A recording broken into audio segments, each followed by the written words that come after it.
Welcome to Moneyweb at Midday, the actuality news show, offering unique insights and in-depth analysis featuring South Africa's top business leaders, newsmakers, and analysts for today's professionals. Your host, Jeremy Maggs. Hello, and thank you for listening to Moneyweb at Midday. In the next 30 minutes, I'll put some context around the numbers, perspective around the politics, some clarity around the choices facing us in South Africa. A warm welcome. I'm Jeremy Maggs.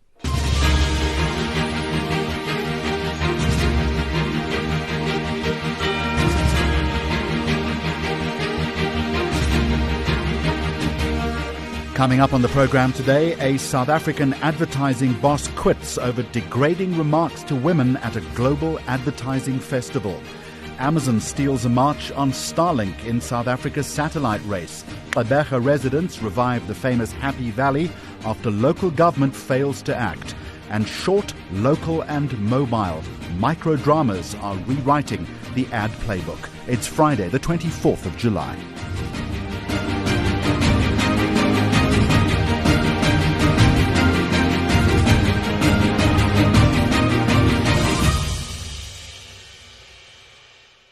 A senior South African advertising executive has resigned after a video showed him making inappropriate and objectifying remarks to two women at the Cannes Lions Global Advertising Festival. Velian Gubani has since apologized and has reportedly entered rehabilitation, but I think the incident has triggered a wider conversation about leadership, alcohol, accountability, and the treatment of women in the advertising industry. It's worth something like 50 billion rand a year. I'm in conversation now with Gillian Rightford, who is the Executive Director of the Association for Communication and Advertising, essentially the broad overseeing body of the industry. Gillian, a very warm welcome to you. And what was your immediate reaction and that of your organization when you saw this video? Hi, Jeremy. My immediate reaction, and I think everybody who I subsequently spoke to about it, was just anger and extreme disappointment.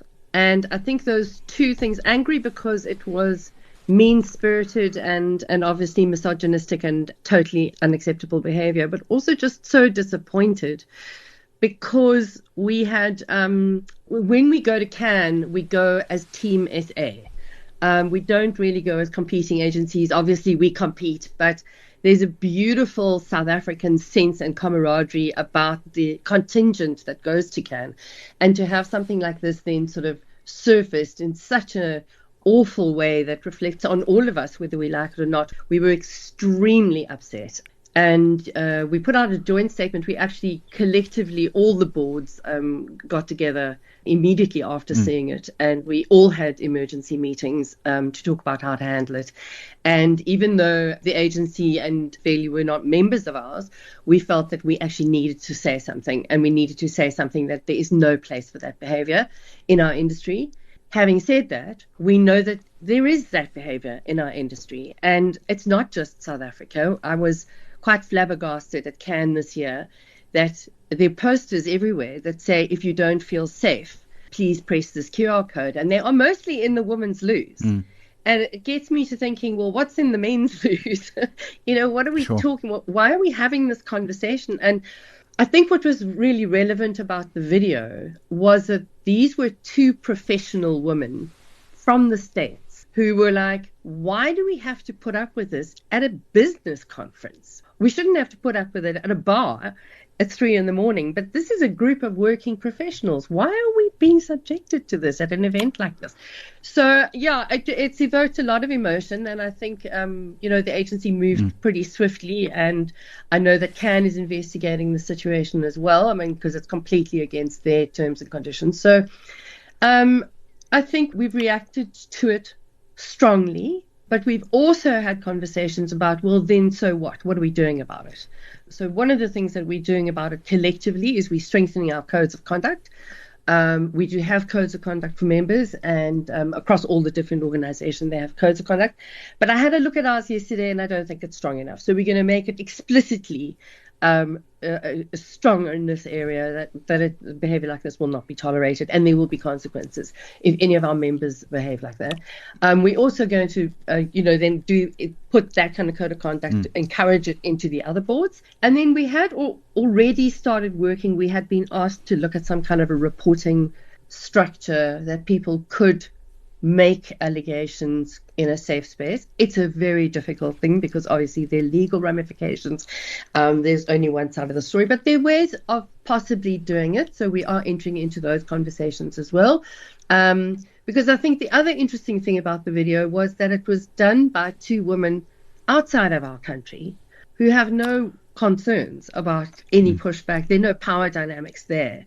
And I think we need to look at what that means in our country. Are we free to speak up about these things? I've had a lot of men in our industry calling me to say they're asking themselves the question, are they doing enough to call out this behavior? So I think it's generated a lot of really interesting conversation. And I think it's conversation we need to act on. It's important conversation, but notwithstanding, Gillian Rightford, this in the short term is damaging, no doubt, to the South African advertising industry's reputation, is it not? Yeah, I think it is. I think that's why we're disappointed. I think it's very, very poor behavior.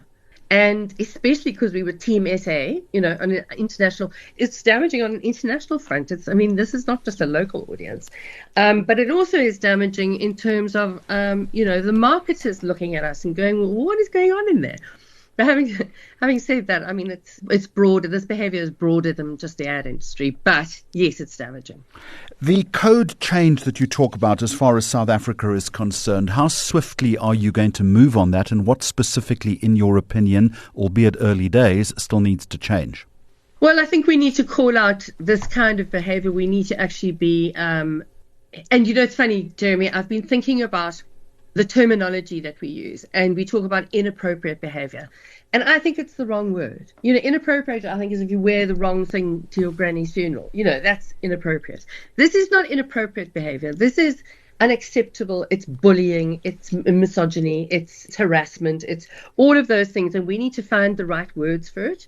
And we need to make it absolutely explicitly clear that members of ours, of any of these organizations, if we hear about them or they're reported doing something like that, there will be a disciplinary process and there will be consequences. So we don't know what the consequences might be. They might just resign. And I think that's also part of the problem with these things, is that people resign and then there's no disciplinary record of any sort. So, we need to get our lawyers onto it just to kind of find the right words. But we're doing it right now. So, it's happening right now. We're having meetings about the reporting, the possibility of some kind of a reporting portal. We're working quite closely with Open Chair, which is an organization set up to support women in the industry.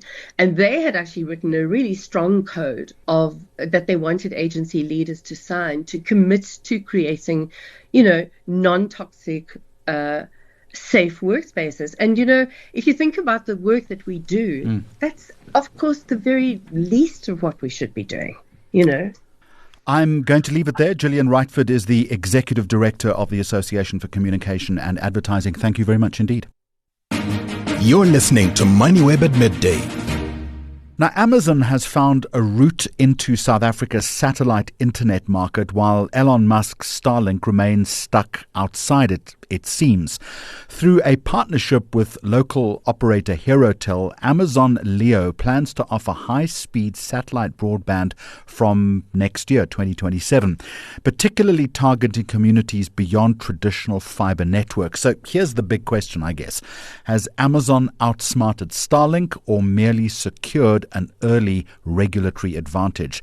Someone who has been watching this unfold, I imagine, with a great deal of interest, is the Chief Executive Officer of the consultancy Worldwide Works, Arthur Goldstuck. A very warm welcome to you. So did Amazon beat Starlink because it has better technology, or maybe it just understood South Africa's rules a little bit better?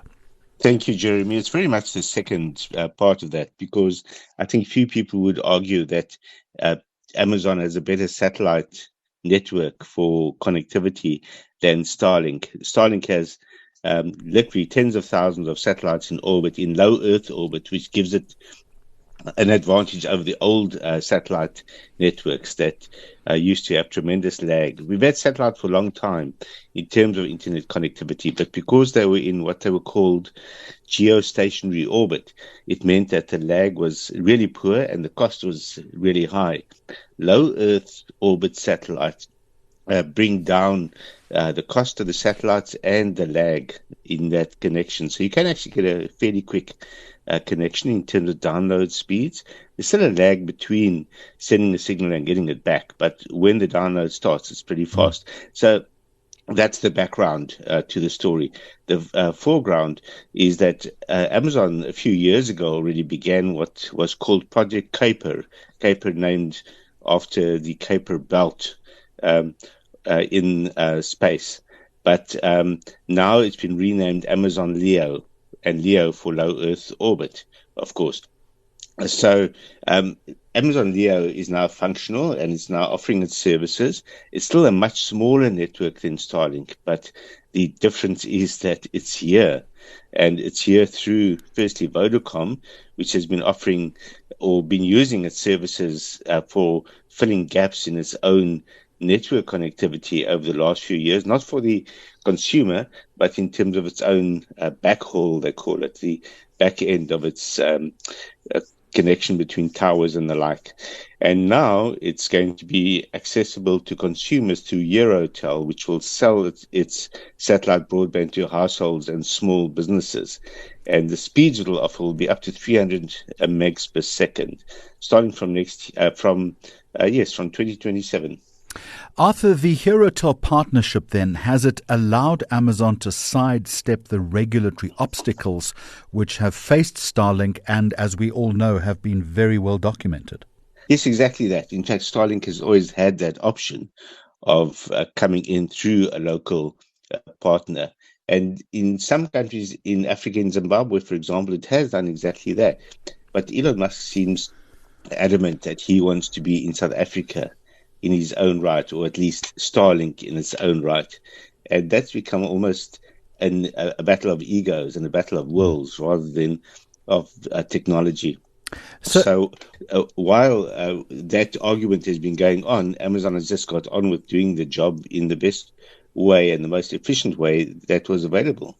So is it doing the job or maybe just clever compliance, in as much as Amazon has maybe exposed a loophole in the current licensing system and that something that South Africa needs to look at? It's not a loophole at all. In fact, it's something that's always been available. It's always been available to Starlink as well. Starlink just didn't want to go that route. I did an interview with a gentleman by the name of Kyle Whitehill. He's CEO of Avanti Communications, and they describe themselves as a leading provider of agile satellite technology across Europe, Middle East, and Africa. And they've been offering this service for quite some time. They've got a very small network of satellites, but for the past 8 years, they've been operating geostationary satellites, so not low Earth satellites. And 75% of its network capacity is over sub-Saharan Africa. And it's got gateway Earth stations in South Africa, Nigeria, and Senegal, but offering its services through other providers. So they are, you could almost say, symbolic of the fact that you could have been in here all along if you were willing to work with the system. So if that's the case then, as far as Starlink is concerned, Arthur, could it maybe adopt the same partnership model and in so doing erase Amazon's advantage almost overnight if Elon Musk has a change of heart? It certainly could to some extent, but the question is who they partner with. With Amazon partnering with Vodacom and Eurotel, which, by the way, is part owned by Vodacom because Eurotel is owned by Massive, the fiber network provider, and that's MAZIV. And Vodacom has 30% shareholding in Massive. So what you have there is a really powerful partnership between Vodacom, Eurotel, and Amazon. And it's that business partnership that is really the key to the success. It's not about moving in and taking over. It's about finding the right partners and being able to compete in the marketplace rather than purely with technology. And let's talk practicality. inevitably, satellite internet will materially improve rural connectivity. But, Arthur, would it still remain too expensive for most households within that demographic? This is exactly the issue that I keep arguing regarding Starlink resolving the issue of rural connectivity. It will not resolve that issue in terms of households being able to afford internet access in rural areas. It's far too expensive for the ordinary household. Where it could make a big impact is if there were resellers that were getting the signal down to the ground and then distributing it locally. So, for example, an internet cafe equivalent in a very small rural town would then just redistribute that signal to local households at a fraction of the cost of the single connection, and they would carry the cost of that connection. So there it becomes feasible, but as a direct selling option, which is the way they operate in most places, it's simply not viable to fill the gap in rural connectivity for the underconnected. Well, let's wait and see what happens in 2027. Arthur Goldstuck, as always, thank you very much for the explanation and the analysis. He's the Chief Executive Officer of Worldwide Works. Moneyweb at midday for all your up-to-date stories. Let's spend a few minutes now in the Eastern Cape. And Happy Valley was once one of Gqeberha's best-known family and tourism attractions. But years of neglect, of vandalism and crime have turned parts of this famous beachfront park into an overgrown no-go area. But there are things changing. Residents and businesses have now stepped in, launching what they hope will be a sustained restoration campaign. But here's my question. Should communities have to rescue public spaces that municipalities are paid to maintain? Well, someone at the centre of all of this is Glenn Pappen, who's regional representative of the Federated Hospitality Association of Southern Africa. Glenn, a very warm welcome to you. And it does beg the question why residents and businesses have to effectively do the municipality's job. I think a big thing is if we don't do it, if we don't roll up our sleeves, it's not going to be done. At the end of the day, whether you be a resident to the Bay or whether you be a tourist coming to the Bay, you expect a clean and safe environment. And as we chatted a while ago, this beachfront, this is our golden mile. This is where residents would expect to come and to be able to walk freely and safely, whether it be day or night, and the same with our tourists to the area. Unfortunately, this has not been the case. Everybody refers back to the demise of the area coming into play during the COVID period, which is partly true. However, since COVID, there's been no reinvestment into the area. And unfortunately, the ongoing decay and theft remains in place, and partly so because of one, and that is the lack of a decent place for what we refer to as displaced individuals to be housed. So they are running rampant up and down our beachfront, pillaging, removing whatever they can remove from infrastructure or assets to transfer that into a cash payment to obviously either one, feed them, or unfortunately in the majority of the cases is to stick to their habit. So what we've been doing as a city, or should I say as a community, has started with not what the PE Hotel Group did this weekend, which was a remarkable feat. We took this massive bite out of this area where a lot of us have sort of been doing piecemeal. And there's been some form of rejuvenation. However, as the economy suffers and as homelessness increases, unfortunately, we just continue to see this influx of these people coming through, which continue to destroy the area. Our metro is under-resourced in all facets of security, whether it be the Metro Police, whether it be security services, whether it be traffic services. So until we fix that problem, we're never going to be able to really get this area back to what it was you would remember when you were a child or when you were in your early years of your career. So what we're starting to do now is through a lot of private initiatives, and I'm sure you've seen it. A couple of years ago, we basically had zero policing on the beachfront. Through some serious lobbying, we've now got a dedicated police sector on the beachfront from the Humid Police Station, which gives us 26 SAPS officers, so meaning we've got 6 officers day and night. We've just recently got 17 wardens that are busy finalising their sign-off from the Tourism Business Council of South Africa, and so that adds another 17 to the pot. Then Metro is also we negotiations with them to try and get it. So all of a sudden we'll probably have a beat of about 60 on this beachfront, and then we can really start tackling the crux of the issue, which is infrastructure. Are you able, though, Glenn, to quantify the damage that the deterioration that you've outlined to me has done to the city's tourism economy? It must be of great concern to operators such as yourself. 100%. I was thinking about it earlier. I was in a presentation a week ago where some of the areas in the 9 provinces have only now started teetering on pre-COVID figures. Our industry in the Bay, the accommodation nights have remained pretty flat. As I'm well aware, you've seen in the press recently, we've lost the hosting rights to the Ironman African Championships. However, there's a bit of glimmer there that we're going to get the half Ironman, which will probably fill those beds again.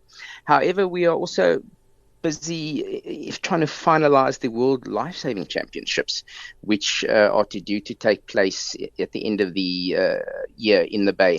And if we don't pull things together quickly, that is really going to leave us with egg on the face, especially considering we the host city to the Cricket World Cup next year. And Glenn, the Happy Valley itself is very much a metaphor for everything that you're outlining to me. And let me suggest that cleaning the park, as you've done, is easy. But the bigger challenge comes in who is going to maintain it every single week. Are there financial and security commitments that the municipality has now made beyond what you've outlined to me with regard to Happy Valley itself? They have, but we had the same situation or question a couple of weeks ago when we had that member of parliament, Baksolili Nodada, who shared his story about how he was accosted and a mate of his was stabbed along the beachfront. And, the very next day, the municipality put out a rather detailed communique to the city, promising that there would be an immediate improvement of the lighting in the area. They would immediately come in and they would tidy up the surrounds with regards to the overgrown shrubbery and all that sort of stuff. And that has not happened. After the event that took place on Saturday, there was commitments that they'd come and remove the skip that's laden with what was cleaned up by all the participants. The palm, everything remains as it was as we speak now from Saturday. So there's little hope that that's going to happen. However, as the industry, we're going to have to just continue to take, sizable bites out of this area to make sure that we get this area back to what it was. And of course, there is the danger that the city will now rely on businesses and volunteers instead of it doing its own work. You've got to be aware, you've got to be cognizant of that, haven't you? We are, because I'm afraid that is happening everywhere. All the tourism sites, whether it be the Donkin, whether it be Fort Frederick, whether it be the Campanile, whether it be the beachfront. Unfortunately, every single project along this, the tourism hubs in our site is taking place, whether it be Tidy NMB, whether it be one of the 11 geographical clusters of the Nelson Mandela Bay Business Chamber, whether it be schools, whether it be hobbyists, whatever it might be, are going to have to do this. I think a lot of people are saying, well, let's wait for change. Let's see what happens with the elections. I think a lot of people don't understand that when whoever saying that there is a change in the administration here, they're not going to have a bank account sitting in the background with 20 bar to whatever it might be to fix. We're going to have to continue to help the administration to continue to get this area piecemeal. You know what it is. 70% of our streetlights are out. Many of our suburbs haven't had water for weeks now. Our reservoirs are sitting on between 9 and 10%. It's a daily occurrence. So and Glenn Pappen, I'm going to leave you at that point. We are out of time, but thank you very much for outlining the situation to us. Glenn Pappen is the regional representative of the Federated Hospitality Association region of Southern Africa. It's a Fedhasa. Glenn, thank you very much indeed. You're listening to Moneyweb at midday. Short, local and built for the phone. That's the bet behind South Africa's growing micro-drama market. Now, the studio Buka Africa says its first locally produced series, it's called After the Bell, and listen to this, has attracted more than 5 million views across TikTok and Facebook in just over a month, with advertisers increasingly interested in becoming part of the story rather than interrupting it. So there's a big economic factor at play here. But my question is, do big view numbers translate into genuine audience loyalty and a sustainable business? Well, I'm going to talk now to Philip Townsend, Chief Operating Officer and co-founder at Buka Africa. Philip, a very warm welcome to you. Very quickly for the uninitiated, before we get to the substance and the economics, what is a microdrama? So a microdrama is a vertical formatted narrative that started in China in 2021, just after COVID, and grew into an $11 billion industry at the end of last year. And it's built for the phone, where our viewers' eyes already live. TVs are becoming less and less where viewers actually end up consuming their content, and phones are where the attention lives. So that's the microdrama in a nutshell. And a microdrama lasts for how long? Between 90 seconds and 3 minutes. So we're looking at multiple episodes within a season, up to 70, even 100 episodes in some seasons. Are these microdramas then, Philip, genuinely, do you think, the future of storytelling, or possibly just the latest social media trend? Where's your head in that? I think that they are seen as a trend, but I believe that there's more traction underneath the actual trend, as over the years, our attention has been spent more and more on our phones, and I don't foresee it going anywhere else other than the phone. It's in our pocket. It's the device we reach to when we go for a smoke break, whenever we're changing the nappy. That's the device we have on us, and that's the place where we want to consume media. So while it's a current trend, I think it's a trend that's here to stay. Of course, it does beg the question in terms of the narrative. Can a short, and I understand it's a cliffhanger-driven concept, deliver, do you think, the same emotional depth as longer-form television?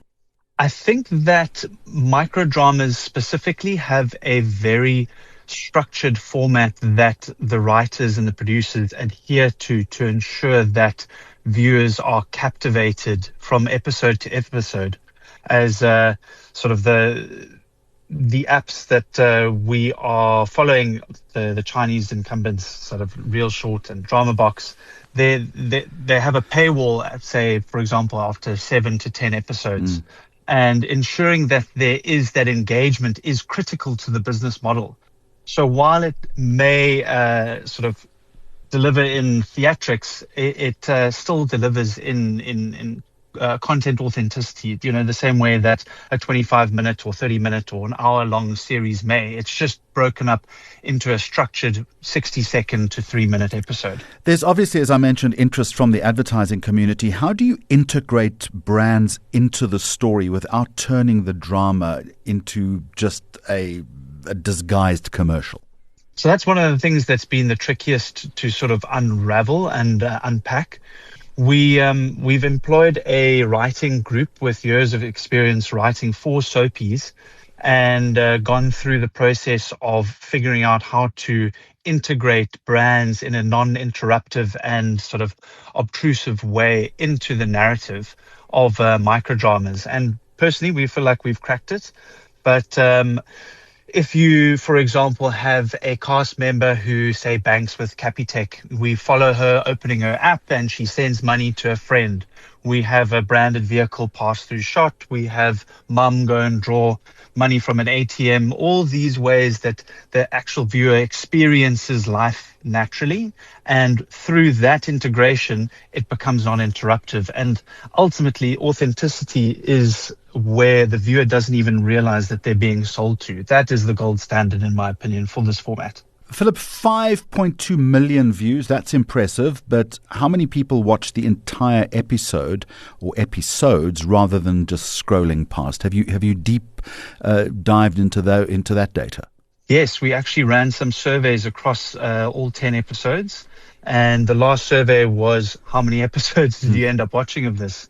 And over 60% actually ended up watching every single episode. So it was an overwhelming sort of success, in our opinion, where a lot of the content was landing, and viewers were actually speaking to characters in the comments and engaging on a level that I don't believe traditional advertising can achieve. The audience, predominantly women between 18 and 44, I understand. That's a fairly wide swathe. Nonetheless, though, does that maybe limit the format's appeal to advertisers? So the demographic says that it's 18 to 44, but it's about 60% of the viewers sit in that demographic. Sorry, 53% of the viewers sit in that demographic. So while the headline may seem sort of swayed in one direction, it is quite widely spread. And I believe that globally, the tropes that are popular are sort of Mills and Boon style stories that speak to a female audience a lot more. So there are a lot of tropes that haven't really been explored yet globally or internationally, such as sort of sci-fi, period pieces, and these are becoming more and more what production companies are looking to explore. So I believe as the format grows and the content library expands, I think that demographic is going to balance out a lot more. And just finally, are your production costs manageable enough for a micro drama to remain profitable? 100%.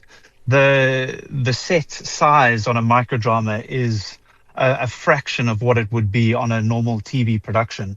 I've got about over 10 years experience producing large international commercials, and we're 1/10, maybe 1/10 of the size of a normal production. And while it may go on for a few more days, we can fit a lot more episodes into a single shooting day, where often a short form soapy has maybe one, maybe two episodes. We can shoot 7, 10 episodes. So it's a lot more nimble. And in that regard, we can definitely keep a handle on costs and make it affordable for brands to buy in. Philip Townsend, Chief Operating Officer, co-founder of Buka Africa. Thank you very much indeed. And that is our program for today and for the week. You've been listening to Moneyweb at midday. We are here every weekday at noon with the latest in current affairs, the economy and policy. You can always catch the podcast version a little later. Thank you for making us part of your day. Until next time, goodbye. Listen to the daily live stream of Moneyweb at midday or download episodes on moneyweb.co.za, the Moneyweb app, Apple Podcasts and Spotify, or follow Moneyweb News on social media for more updates. Moneyweb, your trusted source for business and investment insights.